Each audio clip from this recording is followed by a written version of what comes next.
HP Media. Graine. Eza ya madesu. Eza ya nguba. Graine. Eza ya ndunda. Soko zuya mokanga graine moko ya nguba. Uchango mupanzi. Ego bote lo ya malonga te. Uchango ga bongo ya madesu mupanzi. Ogo zuwa malonga te. Me kamata graine wana chango na mabele. Hallelujah. Epola, ekufa, simanango. Ego longwa graine moko. Hallelujah.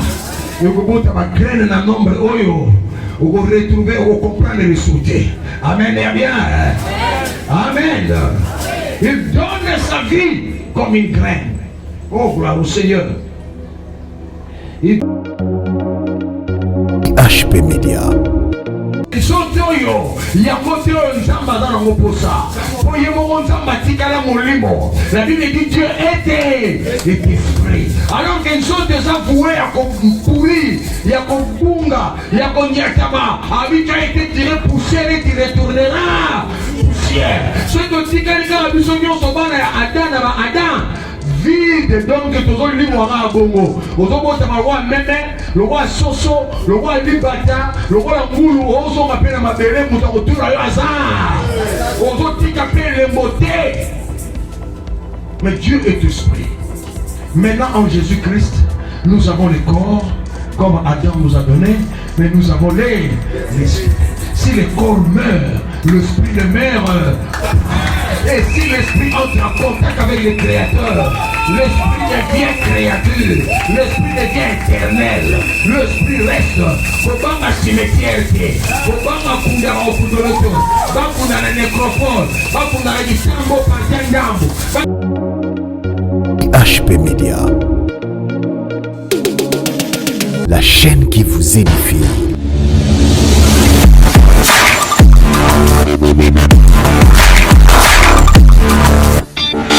Il vivait encore avec ses disciples. Alléluia. Et l'engue, Pierre allait me connaître. Et Bélé n'a pas de disciples, et puis allait me connaître. Mais quand vous voyez, à Bélé, il voit. Ah, mais bon, papa se prend ma casse. On se prend ma casse pour moi, mais on peut sa vie dans la vie. Pour ne pas battre dans la vie.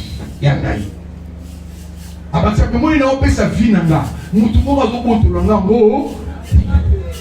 nazo pesa ngonga moko na lingi na pesa na pena makasa o récupérer nango bomona na ko pesa vie na o récupérer na bango.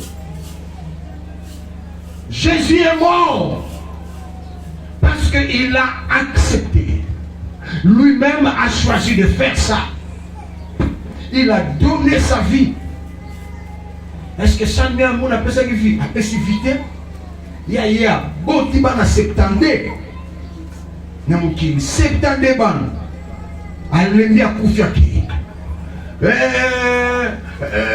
prophète Mohamed wa salam wali aya vivre a boti bote bele abana na Aisha ba boti baba kena ya lembi vi aki nombra bana nde na yebiti ya mona tamite. Alléluia.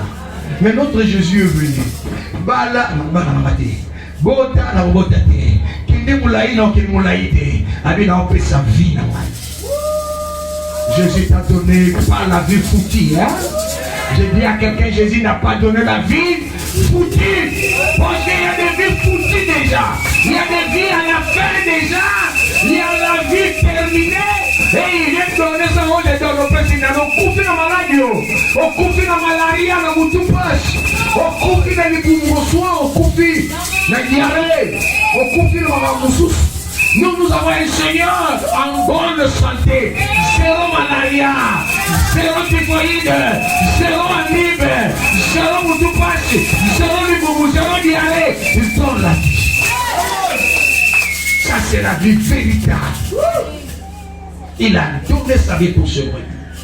Et comme il donne sa vie, il doit avoir la raison de la donner.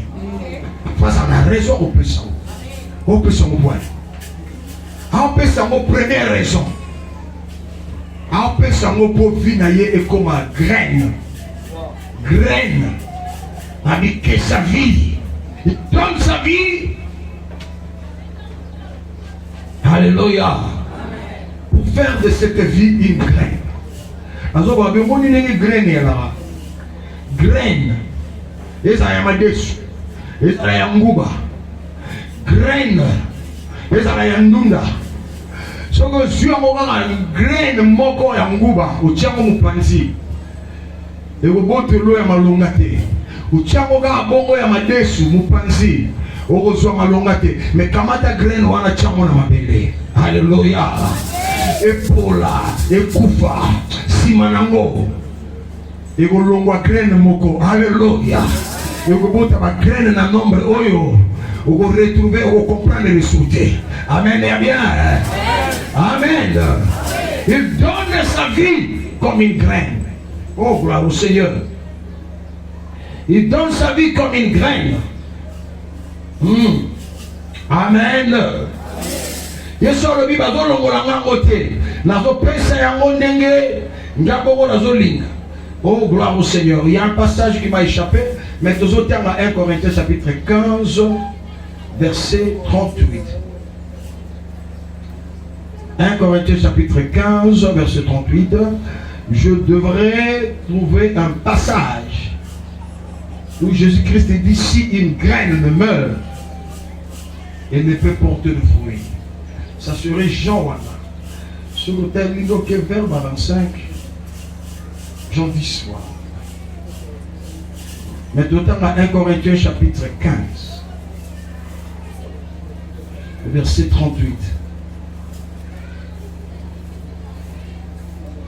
Amen. Mais vous dites à ce passage, vous y êtes payé en temps, ça va nous prendre du temps. Quelqu'un peut lire aussi. Il était en train de nous aider à retrouver une graine. S'il ne meurt, il ne porte beaucoup de fruits. S'il ne meurt et ça reste seul.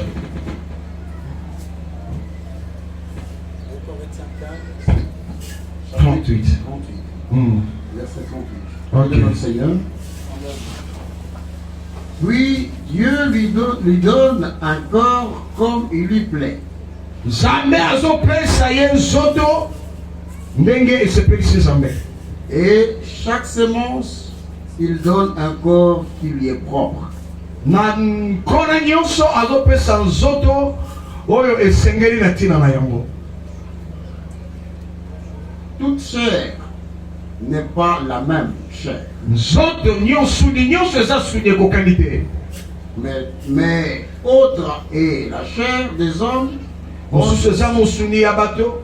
Est-ce que quelqu'un me retrouve déjà le passage là que je dis de graine? Pendant que voici ça awa toujours tangana. Mais monsieur ezali zoto yam yam. Parce que l'église travaille avec moi. Awa passage on a traité on pour appuyer passage à liboso. Ndenge nkona etiami na mabele. Erobota kanga même graine te. Erobota ya solo madesu, mais erobimaka li deso ebota o etamaki na mabele te. Erotiama na mabele li desu moko, mais ekoya kopima madesu mususu ya ebele. Jean 12. Jean 12, merci. 12, 24. Gloire au Seigneur. En vérité, je vous l'ai dit. Jean 12, 24. Ce passage m'a échappé. Allons-y. Ya solo la bino boye. Si le grain de blé qui est tombé à terre ne meurt, soki nkona to graine ya nguba oyo kwei na mabele ekufi te, il reste seul. ezotikala kaka graine ya nguba. Naloba inoke soki ozwi graine ya nguba otiango na mesa atoke yo ozongi ozalaka graine moko wana. Otiango na vitrine likolo ya TV, otiango na sani etikali kaka yango moko wana. Mais il y a un mystère qui se passe. Sikoyo ozwi graine ya nguba wana oloni yango na mabele epoli ekufi ekoyemaka mosusu. Mais s'il le met, soki apoli akufi, il porte beaucoup de fruits. akomema siko bambombe ebele. Amen. Parole du Seigneur. Parole du Seigneur. Merci beaucoup pour m'avoir dévoilé. Vous n'avez pas eu Jean 12, 24. Yes, ça a expliqué Tina Eliwanae. Abi moni nga fona kufa. Oso na tikali ga nga. Na tikali ga ngai. Metala. Ezalo wa mbumba ya lidesu. Uchiamo na sani.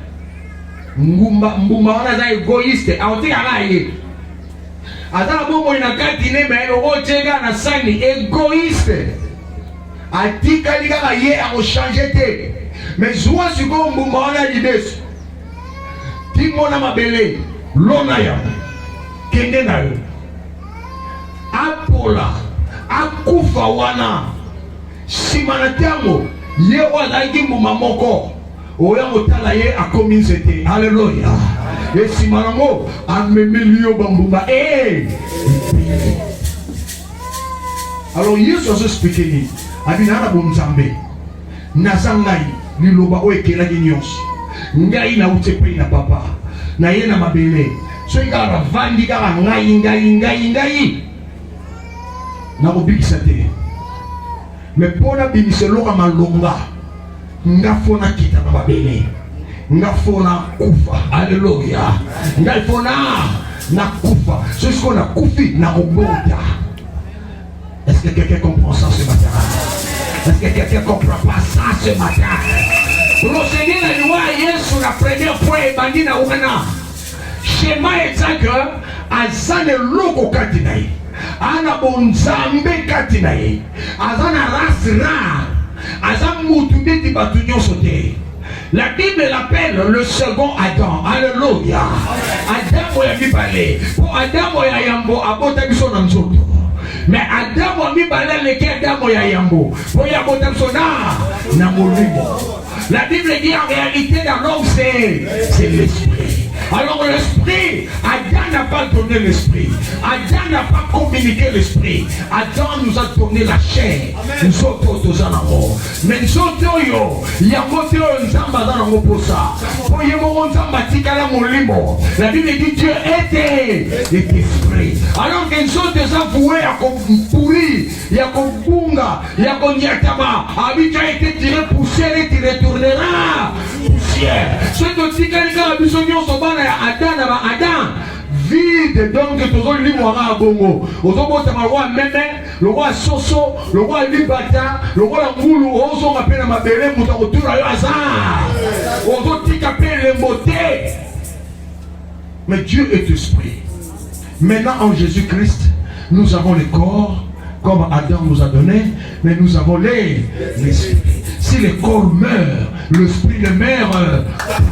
Et si l'esprit entre en contact avec le Créateur, l'esprit devient créature, l'esprit devient éternel, l'esprit reste.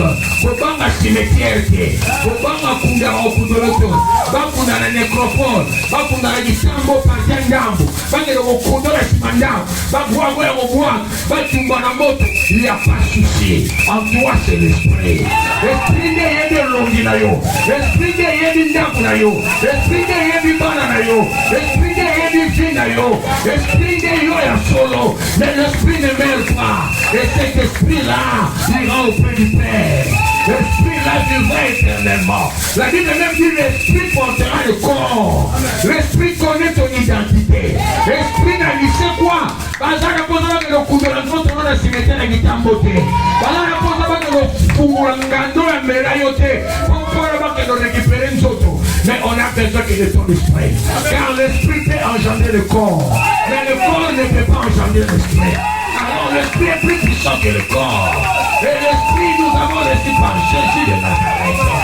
Oh bien-aimé, même moi n'importe quelle religion qui est. Il y a des religions de la pêche. Tu vas gagner dans la chair, mais tu n'auras pas l'esprit.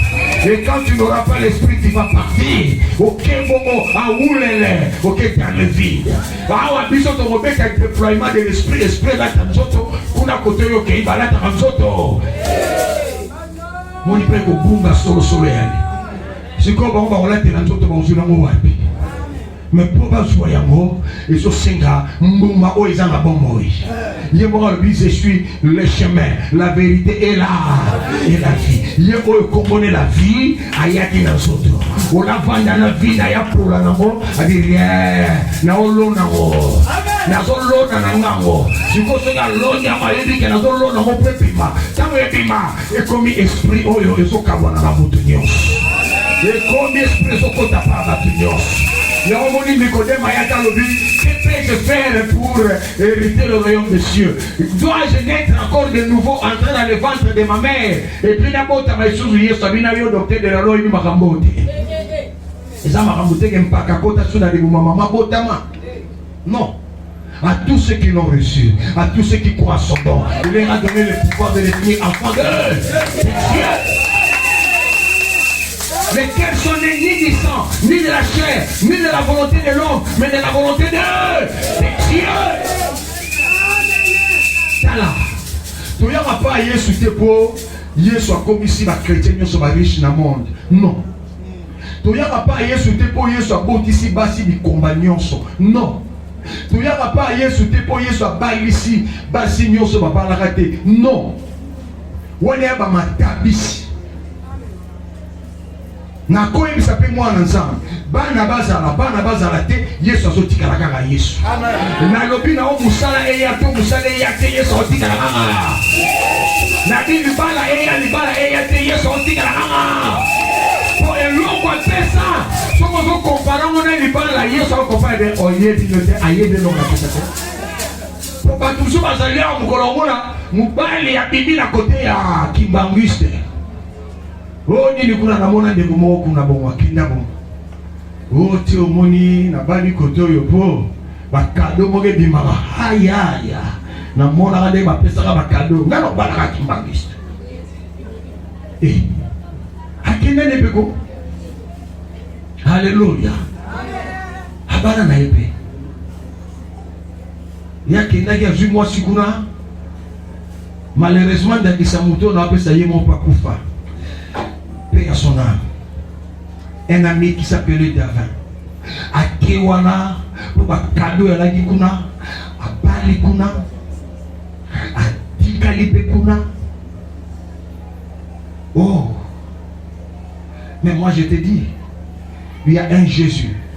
Même s'il ne te donne pas le mariage, il reste Jésus.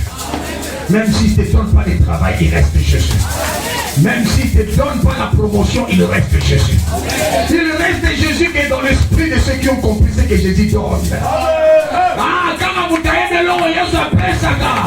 Il y a mutuka eza matabisi. Ndapo eza matabisi. Voyage eza matabisi.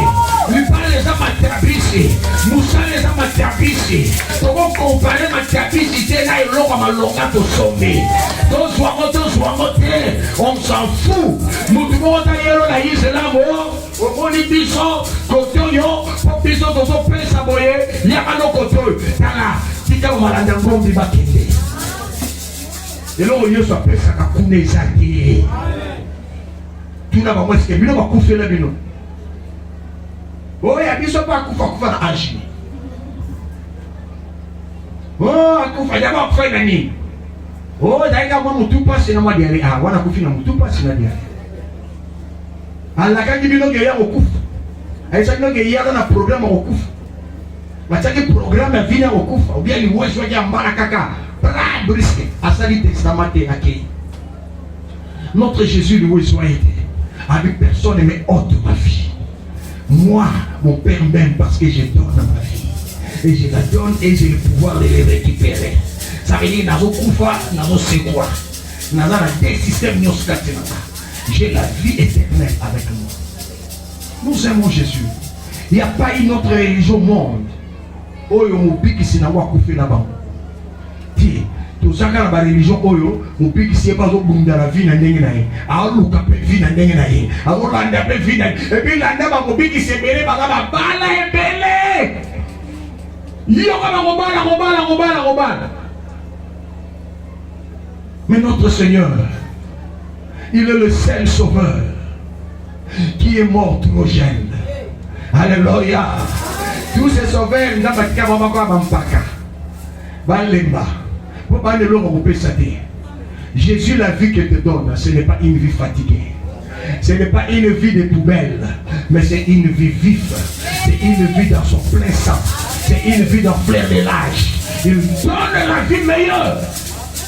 de 33 ans. Alobi Azan c'était yemo alobi soki mbuma baloni yango teko ekotika la bongo mais tika balona ngo tango zobima emisi bambuma ebele lelo toza na bongo ye mosusu oyo ada apesaki biso tozwi mais sikoyo tozwi oyo Yesu masi apesaki biso. Nous avons la vie en Jésus-Christ. Amen. 1 Corinthiens 11, 24. Yesu te azopesa nde omoni azoloba oyo nzoto nanga awa nazwi epai ya apôtre Paul azorapele biso oyebi teke Yesu ntango azali kolia pasika azoyebisa bayekoli ne ceci est mort et mon corps apesi bango vi na biso ceci est mort et mon sang apesaki mais si nini apesa musu apesa te bao bakufa bakosana te babalola te bakufa na maladi na bango baya kopesa makila malaria. Jésus-Christ a donné le sang vif, le sang fort, le sang de la bonne santé. Mais le gars a dit cadeau a préparé nzoto ya bien apesi a préparé oya bana déjà asa sangani na mwasi na ye makomi nzoto bon oya kopesa bilo na komi apesa nzoto ida ya ye na mwasi na ye mibala bon je faux corps parce que c'est un corps mélangé. Amen. 1 Corinthiens 11, 24. Alors, pesa bino d'autres va mélanger. Corps nini yazana wa kopesa. Un corps mélangé. Et Jésus-Christ donne son corps. Son corps. Oh, monsieur Abala, Katuka. Au salut mélange. Amen. Et après avoir rendu grâce, si Yesu kotombola kosanzola Nzambe le rompit et dit, akatili pape alobi ceci est mon corps o eza nzoto na ngai qui est rompu pour vous. ekatani ekufi mpo na bino. Faites ceci en mémoire de moi. kosalaka boye mpo na kokamisanga. Amen. Amen. Parole du Seigneur. Alléluia. Nous avons un grand cadeau. Oyo kaka Yesu akufole kuhusu mwana mama ndete tala lote nga wana etalenga te nganga na bala sona bali kaka wana Yesu aza bien soki na bali te nongele go bala yango apesa nzoto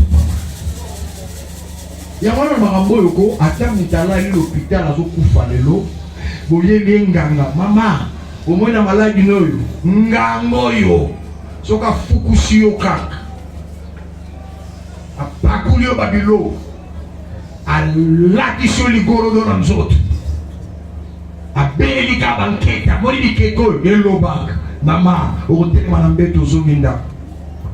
Dites-lui je préfère mourir parce que j'ai déjà laissé la vie en Jésus-Christ. D'ailleurs mon Seigneur est mort avant, moi aussi je peux partir. Je n'ai pas peur de la mort, je pars. Ote obika na yo mama ozongi ndako te nakobika te nabungisa eloko oyo Yesu apesa oyo yango moni shema nyonso moto akopesa nga soki ezobima kati na Yesu ebimi libanda na kosimba te mpo na ye loloka motuya oyo basombaka na mbongo te. La vie, Jésus m'a donné la vie. Makemba. Pourquoi Jésus-Christ est mort? Deuxième raison. Il est mort parce que il devrait partir, faire une mission. Ta mission est sur ça là. Vous voyez quelqu'un monsieur? Alléluia. On va dire Alléluia. Deuxième raison, Tindikaya Koufanaye. 1 Pierre chapitre 3, verset 19. Nalobati totabara. Mama boyo uzon côté. Nana ebi maramboyo, nana osa maramboyo. Sur Yesu te. 1 Pierre 3, 19.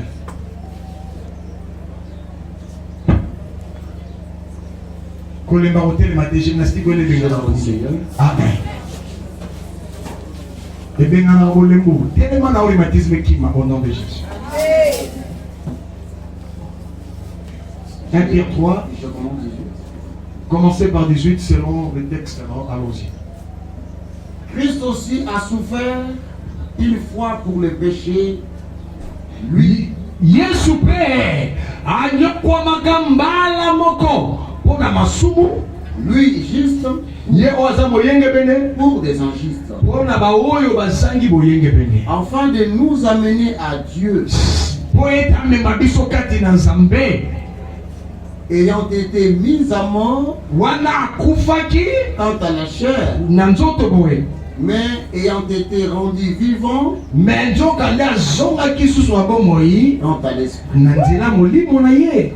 dans lequel aussi il est allé prêcher Na molimo wana nde yango akendaki koteya aux esprits en prison. akendaki koteya milimo na prison. Continue. Akendaki koteya milimo na prison. Qui autrefois avait été incrédule, Nzoka nde milimo oyo akendaki koteya na prison kala bazalaka motema ekenze lorsque la patience de Dieu s'est prolongée. po komona Nzambe kowumisa patience na ye molai. Bango batikalaki motema na ekenze Au jour de Noé, na mokolo na Noe. pendant la construction de l'arche, Milimo oyo bazalaki betema ekenze na ntango Noe akotungaka masuwa dans laquelle un petit nombre de personnes, c'est-à-dire nzoka nde na masuwa wana Noe kaka na nzela na yango bato moke kaka 8 personnes furent sauvés nde avec babikaki l'eau. na nzela na mai. Acclamons la parole du Seigneur Jésus. Praise the Lord. Alléluia. Pourquoi Jésus est mort? Litango ezali mwa moke molai ozolanda me makati ezokimana. Yesu tomonaki akufi na nzoto. Nzoka tanga akufaki na nzoto wana batie na lilita lokwa pai na ye molimo nde eleki nzoto na makasi. Molimo ebimi. Haleluya. Molimo ekoti na sama bene. Molimo eke na séjour de mort. Et donc ça nini Bible lobi Yesu ake kote ya lisusu. Il est allé prêcher aux esprits en prison. Na prison wapi nzoka tsoki batu akufi bazanga lobiko bakenda wapi na prison. Nzoka Yesu ndenga yaki boye na mabele yaki ka posu na mabele te. Akitaki na mabele ayeba yiki après mabele na okita na région infernale. Il y a une prison souterraine là où il y a des esprits mis en prison. Esprit oyo ekangama po bakangama ki bazali incrédule bazali ki batema ekenze mitema ekenze surtout l'époque ni babi l'époque à Noé. Noé asalaki nini? Asalaki masuwa ateyaki bato alobi boya bokota na masuwa bato oyo bakokota na masuwa bakobika lokolo ya masuwa ezali nango ya masuwa ata yo moko eza nango ya masuwa eza kwa diemba olingi okoti ya ofele mutu mo atali na diemba yo sali na ndako na ngana na wala na ndako ndo wabi boko kufa mbule bibeta bia to kufa na biso me ko mata na diemba na yo to mata te. Noé n'a pas prêché. Alléluia. Na vie Noé n'a pas prêché. Abina batu boya okota na ma. Est-ce que vous avez des alités? Bon muta boya okota na maso est-ce que ça mabe? Alors kufa na nzoto na emo. Noé te. Noé na tsaba tunzambe te. Alors ba boya okota kana masuwa. Siko batu na tango le ba bipona masuwa loto okota te. Oti awa mbule beta na. Mbule betaki. Batu atango ba kufi ba ke kozanga nzambe. Ils sont allés en prison. Alléluia. Ba ke wabina la prison. Siko la prison on ndoka ba réclamaka. Même ça nzambe menzambe. Biso ko sambe sa biso ndemo na batu mustote. Misusu bayoki Moïse, bayoki Mateya. Misusu bayoki Abraham, misusu bayoki Yesu, misusu bazoka ba pasteur Frédéric, mais biso tozoli bakuwa na te. Pour yaka lifelo kaka botanga tanga karo to continue faire. Biso to kufi période na Noé. Noé zo vanter masuwa. Masuwa libaya pamba diemba to gena ngwa. To boni si diemba ne o biso milimo na prison. Te nzambe tala pe kana biso. Nzoka Yesu yana lola abi papa na okita na okufila bata mabele mais na okita pe na milimo a prison. Bango pe bango su litea. Na kelite na limisi bango a sauver na otea bango na ndenge na bango. Oye pe on dit bakuna a rolonga de la prison au séjour de mort comme le saint d'Abraham. Et Jésus est descendu sur la terre. 3 jours au monde à Yesu atikana na kunda, 3 jours à kele côté à l'esprit emprisonné. Et pour le temps à tête bango oba ndimaki a pindi na bango a pindi bango na saint d'Abraham. Et par là, il a moyen aujourd'hui, même si c'est là avec moi dans le paradis. Vous connaissez, on va te voir, il a parlé, il va voir, et tout le monde, où dit côté, on a prison. Ni que vous avez hier sur terre, vous avez donné Jésus-Christ. Vous avez donné aux chrétiens des Timino. Ah, les chrétiens, il y aura des chrétiens dans le ciel. Non pas seulement ceux qui ont lu la Bible, non pas seulement ceux dont nous avons prêché, mais Jésus-Christ lui-même est allé prêcher en prison. Lui-même, il a donné les messages en prison. Lui-même, il a sauvé les gens en prison. Là-bas aussi en prison, les gens ont cru. Il lui a dit d'aller en prison. Et le roi prison, et il a fait d'Abraham. Tout le monde sur ça, il nous savons. Alléluia. Il y a des bâtiments qui ont récupération. Voilà pour les cours du soir. Cours accéléré. Alléluia. C'était nécessaire. Jésus qui est salam salam. 3 jours les ébélés. Salam salam. On ne peut pas parler. Il est allé sauver les esprits emprisonnés. Ça, c'était la deuxième raison. La troisième raison, Jésus meurt comme offrande. Comme offrande. Alléluia. Il meurt comme l'offrande en anéantissant la puissance. Akufi lokola likabo. Mbeka oza ko anéantir. Nasubika wana. L'offrande qui anéantit. Qui anéantit quoi? Na bimisi biloko mine oyo l'offrande eza ko anéantir. L'offrande anéantit A, le péché. L'offrande anéantit B, la mort. L'offrande anéantit C, la malédiction. L'offrande anéantit D, la colère du Père. Alléluia. Offrande qui anéantit. Jésus va en auto va en awa. Voilà si mon pied mon conduit. Pour dire oui, ça va maman au coup fa ba. Oui, mais au banc Samson. Oui, to va na biso yoga rona au coup fa. Oh, tika mambwana ko. Biso do landa ko to tika na béni ça. Yo re maman en santé. Arrière de moi, Satan. Vous avez maman do santé. Il faut na kufa, so na kufite Pierre. Mabe. Na yaki pour na kufa. Ah, le péché, anéantit le péché. Hébreux chapitre 10, verset 5. Pasteur Paul, il m'a verset 2. Ma verset de tout ma cambo, so inga mona lobiamo. Et ça n'a pas été. Il faut approuver en l'écriture. D'ailleurs, je vous ai épargné le verset. J'ai réduit même le passage. D'ailleurs, ma passage à la mouquée pour ma terre dans les clair. Hébreux chapitre 10. Le temps même le verset 5. Au verset 10, ou soit autant à 5, de sauter, de quitter au temps 10. J'ai le nom du Seigneur. Quel est toujours l'exercice où on est sur le royaume dans ma commission? C'est pourquoi Nayango Christ, Yesu, entrant dans le monde,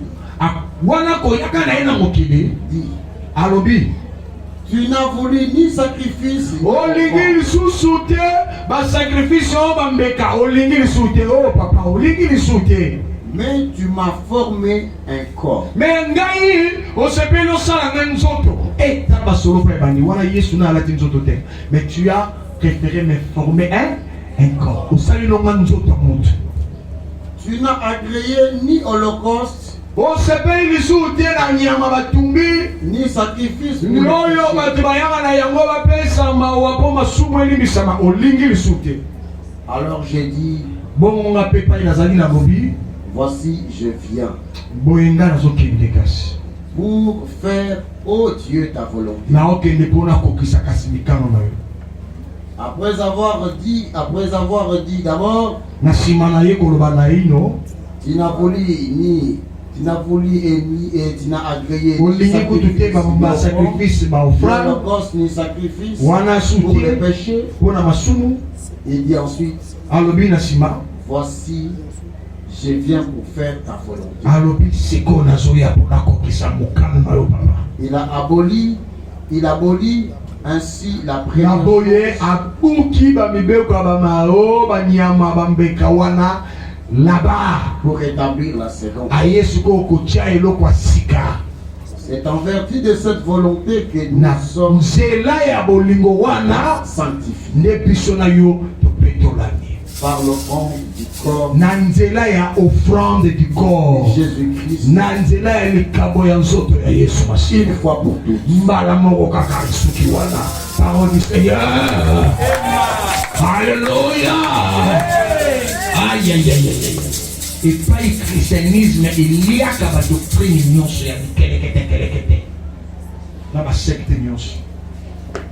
Nzambe alembi bambeka. Alembi banyama ya otumbela. Abina lembi. Ba otala ba mona lola. Ndenge niko papa kuna ba obonzela abina bae. Kuna batumbi mema munene ngombe munene nzababi Yesu abame papa tala mema mutala ngombe tata na tumbi. Nzababi na lembi yangu. Siko lingini. Na olingo friend mo afumba katebe kiwanga pona lembi sama somba. Opo masubo legini. Banyama wane lokote. Ngabibo salama nzoto. Na ndenge ya dosali nzoto na kiti na ngai. Na kiti na ngai ndeti bango nyonso. Ale kuna sikoyo na komeli bango meme. Hallelujah. Amen. Na komeli bango anyo. Ba ale na kufeli bango. Na yokeli bango pash. Omona ne mutema ne boucher. Salanga mutu na kiti. Sabai bolo go lengi bon kaso. Comment mutu kende Yesu alati nzoto. Alugiri bo mama ni na okota akote pa Marie aboti ye tala Yesu ya tamboli. 33 ans pressé kaka na musala yelaki. Asa ni na kufa. We biso na zaki Jésus na na kufa pe mais jemo na na sa bino lokwa na bina oseko na ngai. Na kufa pe ndeti ya mwana popi desanime. Alléluia. Obeti fingo bo pana le na te. Bo izo simba te. Tala, so ko tu moyibi bakanga na ndako moto alata singa bazo bete fingo ole na te. Bon Jésus. Alléluia. Na ile soka keza numéro muke. Amen. Muyibi bakangiye. Muyibi yo muyibi. Babandi ko beta fingo ko bamba mabanga alela ate musubali akufi musubali ria ta ba tifika. Na oke lokote. Akene. Ba mulona mo bakangaji mo muyibi mo ka ba mulona. Azo peta lengwa na. Utwa bi kata isinga wana kata tabakate singa ngi mama na kufi. Douleur et joyeux. Alela sake ba bambe no wasika. Kaka ne ba beta ya va wana mimoni ya yemo na kufi. Po elo ke dago bate na ya moni katani. Mais Jésus-Christ, il pouvait faire que nous autres comme ya XOR, ya libende, beta fimbo, beta c'était quotidien. Attention au kota, on va ne pas citer. Mon thème à part, mon limon à part, article nous autres à part. Pour ceux à part. Mais Jésus, le quoi il monte à l'île il wango. Et quand vous savez la Judas carotte ou à terre Jésus pour la Jésus, Judas a gagné oh la vraie cop, n'a pas mais n'a pas battu un bon. Teki na jina ngambongo na bibo sala Yesu marabolinga tombo na basane bo Yesu mamosa ba tombo yanga la marchandise vendue ne sont ni rechange ni reprise si vous voyez Jésus bo sane o ngase na jimbo mais eloko bomisa jida au rapena fimu pia Yesu ga nzambe na kufi nzambe mukongo pena bo pia ya biba ya pia Yesu mafia Yesu bele babele la doka Yesu ya tolo Pierre attaqué au niveau. Oh Jésus. Oh. Je t'ai arrivé. Oh Jésus. Ah oui Jésus au soleil. Oh Jésus. Tika na kokota kumzambe ba mwesela. Yesu alela.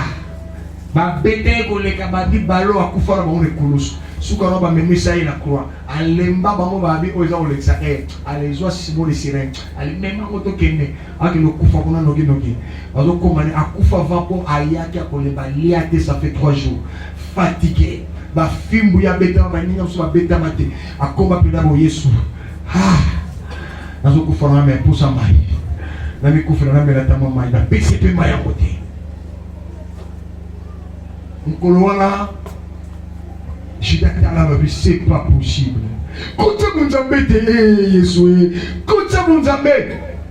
Non. Notre Sauveur et Seigneur, il est venu pour souffrir. Il est venu pour souffrir. Il est venu pour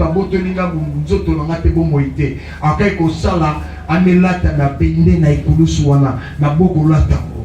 abina souffrir tina suka pour bateau babik azo souffrir pour alobi na komela bango offrande. Alléluia. Na komela bango offrande pour papa mutema ne tutama.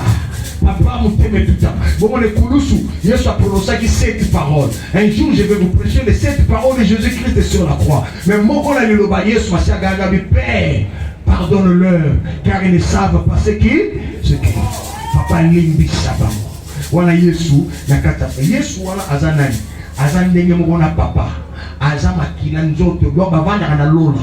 Il est là, il est le même que le Père.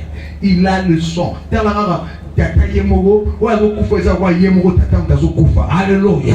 Na douleur on dirait yemogo mtazo nyokwama. Mandina nyokwama ya bongo bolimbisa masumo bolimbisa ndengini. Tu pars dans une autre religion. Est-ce que là-bas il y a le pardon du péché? Et quand vous explique comment leurs péchés sont pardonnés. Maolimbi c'est là ndengini. Na gome bazana ngo na maya kokota. Ya ngoda ba religion musu bakota bato na maya ya ato sukula yo. Uzana botutu. Ya ato nika yo na nguvu. Masumelo na nguvu zana rapport. Tu mourras avec tes péchés quand tu ne comprends pas la doctrine de Jésus-Christ. Ici, il y a le salut. Notre Jésus-Christ nous sauve par le sacrifice de l'offrande. Il y a un moment où qui nous a donné la Bible soit au Yangoyo, nous avons la pessia pour nous béka. La cabia pour nous. Et Jésus a accepté non pas seulement de mourir, mais de souffrir avant de mourir. À souffrir, vous pouvez attendre de papa, est-ce que chez moi on doit changer en côté? La qui pour nous, mais la taille en nous a jeté. Ça va aller matin, yo so lo bio uzonga, yo mtolinga yoki. So uzonga uzongi. Ba habiter na ok na tina suka ba tapa lo bogo nebo ya moto mutala ka bazo beta Yesu c'était. Tala bolingo azali na ngopo na yo nanga. Andima birin, seta munene. Ba bongisi lo bogo ne fumula. Yepe ko banga zo kanga misepi ba tie yo nyama. Condition de libaya, les organes ils t'embêtent. Pour y aller organe maman n'a pas fidèle. Pour maman on sait le côté ah il t'embête. Nous y allons là maman on a coupé alors là bateau bateau il fait pas dans le monde là bateau qui a bongo ah t'embête. Birin manteau.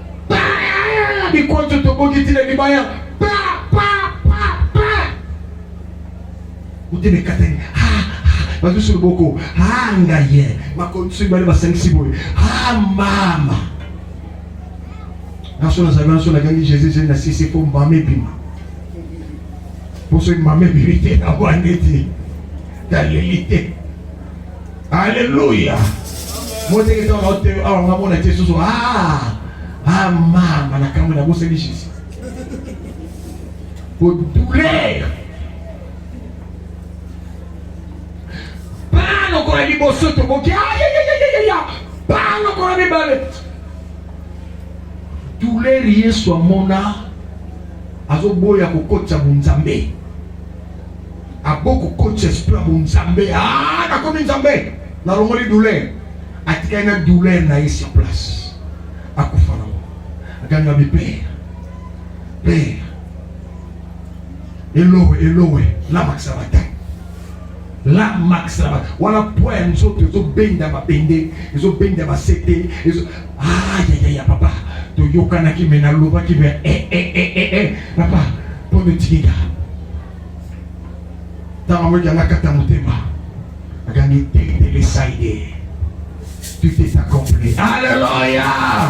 Abina beti ba loka suka wala utataka lola ani olongweka kope baby olongweka kope baby wala papa ibo pe ba miso bima soki nzamba alela komona mwana nene kolos ma miso bima ye a des akop to yokana ki kuchanger to tikana ka bongo tina suka wala mo jeza botuna combien de heures tikani yoka tatalobi uzana na batengo uzokende kuchanger to Jésus kuchanger mukona lola ba ange sont consternés. Calme, ma Bible, aujourd'hui le Père pleure. Le Père pleure. Il pleure son fils. La douleur du fils est entrée dans le cœur du Père. Laisse-moi ta papa. Papa, au minimi. Est-ce que minute coquille au gaï? T'es minute normale à mon temps pour aller coquiller. Mais non, ça fait bruit. Papa, oui, tu as mon poste dans mon âme. Il y a une action de l'idée qui est mon son par une de son combien on dit mal, quand on t'aime. Ah, bah, voilà, qui sont faux sauveurs, moi, voilà, cochon à lipa. Bana kisio faux sauveur. Oh, nzamba batu moyindo yeyo. Simon Padi, la casse, Simon. Tala. Je n'ai qu'à dire pas si je suis le course, donc on peut dire confie à te changer. Parce que jamais on trompe mon tout bon, on faut conseiller les lois, pas mal. Je fais un sauveur qui va souffrir pour moi. Alléluia. Non, on nous raconte des sauveurs qui ont souffert. Et ça, les solos dans la tête. Oh, nous à côté de prison. À côté de prison. Oh, si maman m'a dit qu'on a ton nom. Oh, bah, qui est la maille. Oh, bah, il y a qui nous ont. Merci. Alléluia. On tient à moi-même, go. Mais il y aura ce qu'on passe, il est à continuer. Pas si il est à continuer. Bazolo, ma moto, moi, il y a ça va te vérité. Côté à maman m'a envoyé sauter. Côté à maman m'a envoyé sauter. Tu lui dis ma réunion t'es à bateau moindo. Boya besoin idée au sein la rébellion pas ma boto bogela biso ba belge. Panza di kitawana ote na temo Yesu ah ba ke lezo Yesu pa mundele. Panza bango ote ngapi na batu na ngaba yoka ki Congo. Na zo pesa mona ki Congo ah panza ba sozo yoka te to kanga. Ne ba kamaki. O kota prison. Nda koti prison. Nyo sa na ba miracle wana na sima ya Yesu Masia o za ikotea. Et ici, je ne prêche pas la souffrance de Paul, mais je prêche la souffrance de Jésus. Ici, je ne prêche pas la souffrance de Pierre, mais je prêche la souffrance de Jésus. Je ne prêche pas la souffrance de Thomas, je prêche la souffrance de Jésus. Vous voyez que Paul peut accourir les colosses. Tant qu'il m'a marqué la croix, il y a ça la plus de. Mais toi, il y a une exigence pour habiter. Pour nous continuer à accourir la plus. Bon, il y a des gens qui ont été ali yo lo linga forme yo ka tia passe do ça le système wa ba tie bo pa il est mort. Et il y a aussi des gens qui sont morts comme Étienne. Ba petit côté athée il va fuka misiewa ozo kufa lelo libanga lisu longwe libanga litoyi longwe libanga linu longwe butu bazo panze maleme na mabanga. Il a souffert. Est-ce que moi je prêche ici donc Étienne? Est-ce que la mort de Paul, d'Étienne, de Jean, de l'autre a à voir avec moi? Non. Et je vous dis que tout autre mort n'a rien à voir avec nous. Amen. Ce matin, il y a ton nom. Si ma Bible est ton nom, je vais te dire Étienne, Babamba qui est sourire. Parce que les gens qui oyo na tata calcul les alaki anyo kamara wana Étienne nyo kamara pona liloba na nzambe mais ezana liwana ote alelo et nyo kama pona liloba na nzambe te nyo kama pona bomoi. Ça donne la vie. Je prêche la souffrance qui donne la vie. Je prêche la souffrance qui devient offrande. Ça veut dire mutunzo te comme offrande et comme nyama oyo bazo tumba na mbeka. Pas signon so oyo ka liloba na nzambe eza offrande te. Oyo ki passe pour nzoto na yo moko na kondima na yo moko. Yo ka ti passe ba kanja italingai. Alléluia. Amen. Au chelinga mente. Wewe ke ba kanja pa mo na passe hein. Bakanja yo bakanja olingi kaka kolata singa oyo na kingo okotika yango te yo bakanja te mokonzi oyo ezali elembo ya bondimi na ngai okokufa na yango bamba ye fimbo ayokaka te. Alléluia. Là, bazo beto na compte à la foi. Tu au kufi ndenge la sera noirita kufa ki au kufi pour la place na ona lola. Au kufi pour la kiti na lomona. Ici je prêche l'offrande de toute l'humanité. J'offrande de toute l'humanité, de ceux qui sont nés et de ceux qui vont naître après. Leur offrande est trop grande. Leur offrande a fait pleurer le Père au ciel. tu vas kanzanzamba le latin. Wana nzambe pas on sila nzambe na ye. Bakanza kondi maloye monisa. Kanga muté. C'est fini. Mais il y a Moana a même qui le cœur du Père en lui. Et quand il souffre, c'est le cœur du Père qui souffre. Quand il pleure, c'est Dieu le Créateur qui pleure. C'est extraordinaire. Amen. Pour boire kasali oyo, pour oyebite. Pour mater ya moko pour ote wana tata mwasi na biso. Amema dinga omoni ba na fête ya munene ya onga pe na sombe lamba ya vert na ya pembe to nata. Okuvi.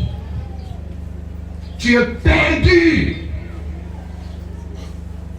Laissez les morts ensevelir leurs morts. Laissez l'ignorance engloutir les gens dans l'ignorance. Il y a une mort différente des autres morts. Il n'y en aura pas deux. Cette mort est unique. Le mort d'un corps du Père. Le cœur du Père qui meurt en sacrifice. Le sacrifice de la croix. C'est ça ces jours ici. Extraordinaire.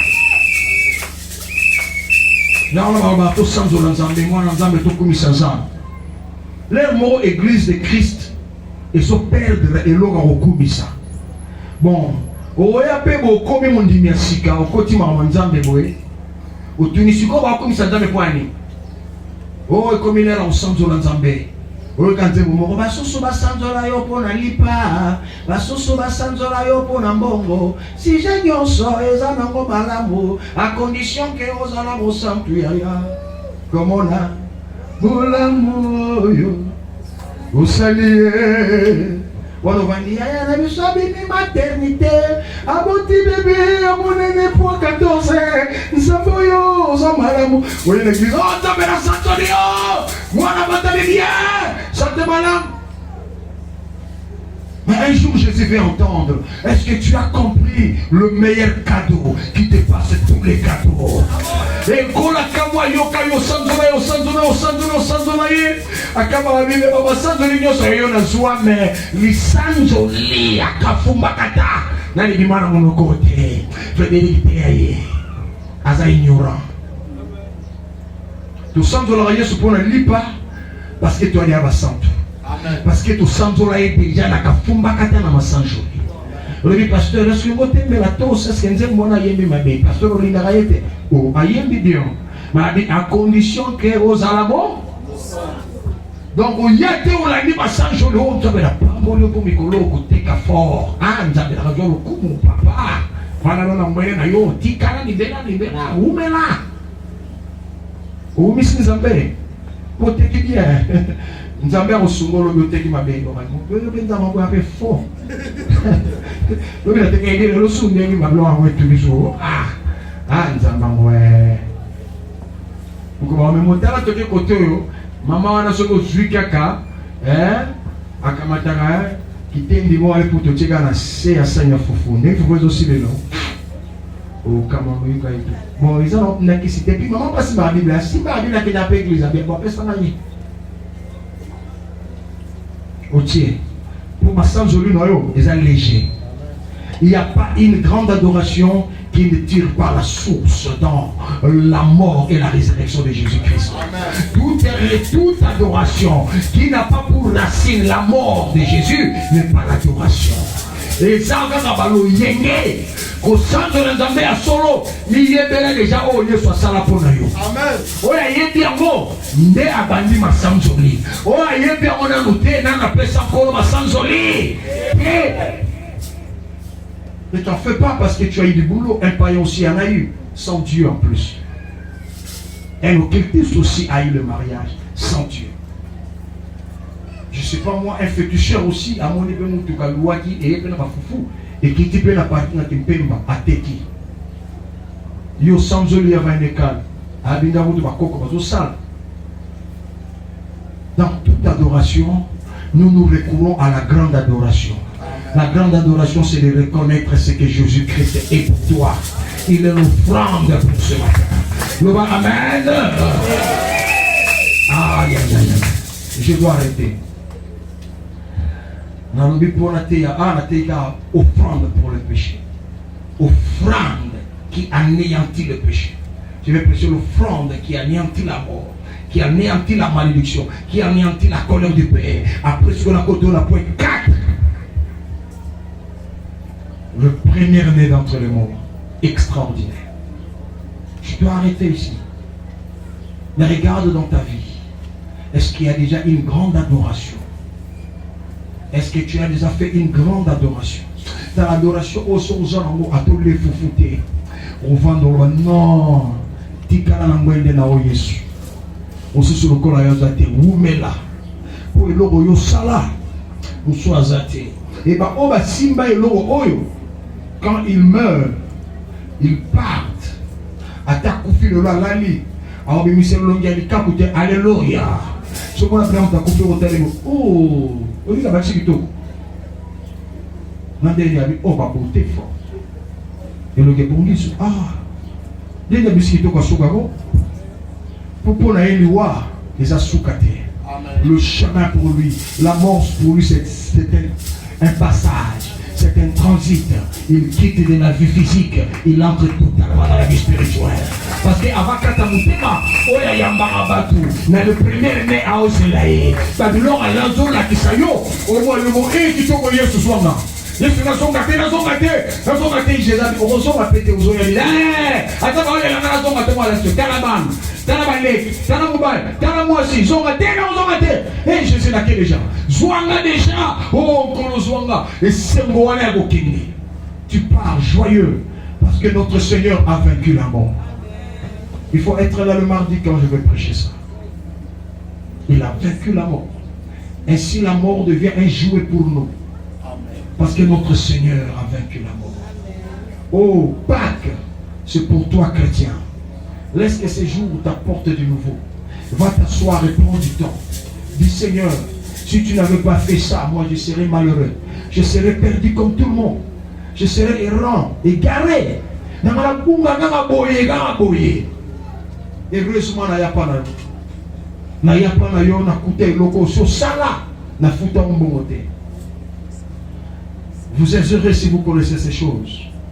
Mais malheureusement, il y a aussi un chrétien dans l'église. Makambo yo yena na sanzora nous embêter. Nana tombola mboto nkolo merci pour kufa ponanga. Est-ce qu'il y a une chanson qui célèbre la mort de Jésus-Christ? Je voudrais avoir un cantique à moi où quelqu'un célèbre le Seigneur. C'est tellement merveilleux. Bible nyon se vandi ne loko. Celui qui est exacté Bible est distraction. Celui qui est venu à moi dans Zambé, c'est moi dans Zambé na yoke loroté. A Simba et loroté. Na tomba le lozo tomba. Yesu ozo tomba. Pour église le lo, ils ont comprendre où ils allaient. Au kangi mi sopa ozali, la musinga no telema na malembe. Telema na kimya nyonso pa ovandi. Nous allons élever notre Seigneur. Amalamo punayo. Andimaliwa. Ofuta nyongonanga. Osilisa bapasi na ngai. Tinanini na nyokwama. Osio nyokwama mona. Nakomi na suka Yesu. Makasi ezilinga. Lesana loboko na yo. Sare na ngai. Ulu na yo. Kotikate. Kotikate. Kotikate. Kotikate. Kotikate. Kotikate.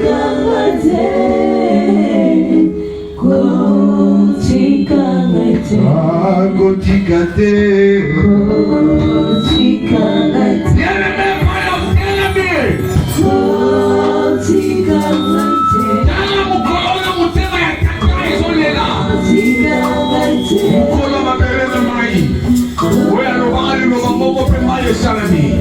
Alobali lo bambo pe mokile kabwani.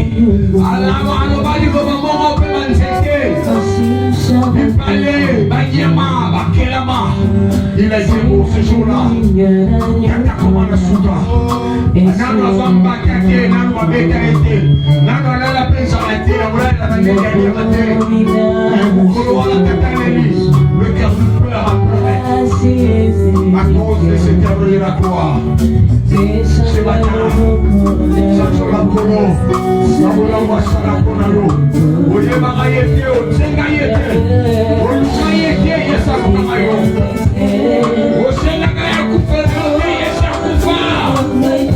Il est mort sur la croix. Oh, Jésus. C'est grand jour. Les temps de Léa. C'est grand jour est extraordinaire. C'est jour aussi. C'est le monde de commun.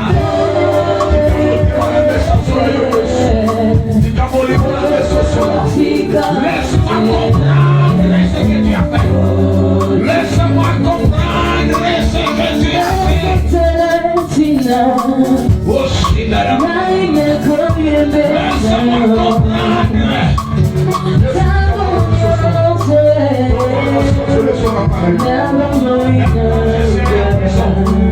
Même quand je serai malade.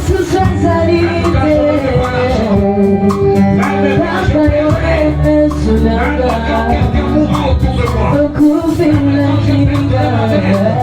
Ma seule, ma plus proche.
Ezali c'est la moto. Oh, Jésus-Christ de Nazareth.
Tu vas sauver mes enfants. Tu vas sauver les enfants de mes enfants. Tu vas sauver les enfants de mes enfants. Oh Seigneur. Il n'y a pas un grand cadeau comme ça. Le Seigneur Christ est sur le monde ce matin. Tu es Seigneur. Tu es le Sauveur.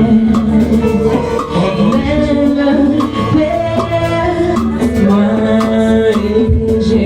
Gloire au Seigneur. Mettez la colonne sur ma moto.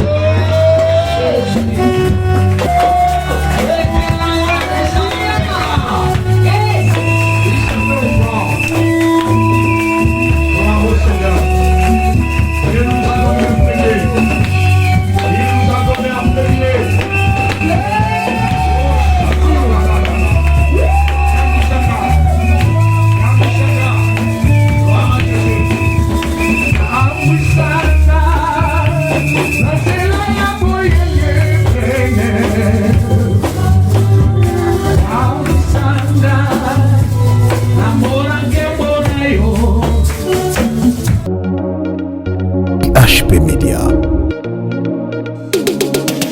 la chaîne qui vous édifie.